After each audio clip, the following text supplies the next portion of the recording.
You may have seen a jig made like this before, and I guess the first time I made a jig like this for my table saw was 35 years ago. Anyway, I just made this jig, and it allows me to cut 45-degree angles on parts without having to change the angle of the blade on the table saw, which is good because a lot of times you have to change the angle of the blade and then you have it at a 45 and then you have to put it back to take a cut. This solves that problem. It simply holds the piece of wood at 45 degrees.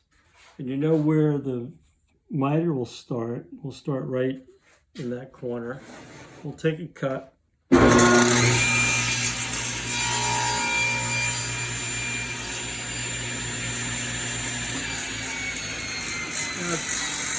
Gives you a really nice 45. You might say, well, you could do this on the chop saw, you could do this with a miter gauge. It gets a little harder when the pieces become wider. Now this back fence, I can remove this back fence and get it even wider. But we can take another cut.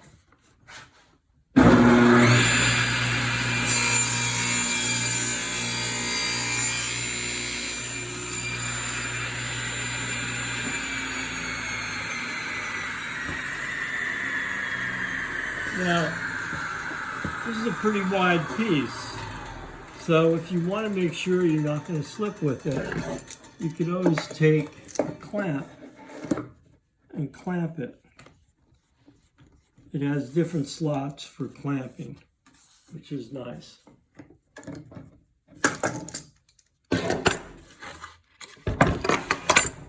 Now, if you want to make things the same length, you can slide the stop down, measure it, and then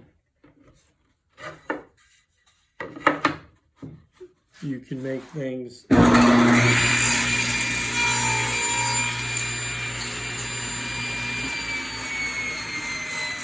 do things duplicate length.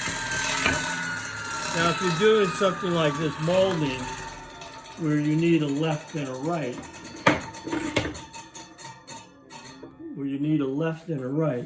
you would have to take the other 45 and go on that side and hold it against this fence and cut. It's a very useful jig.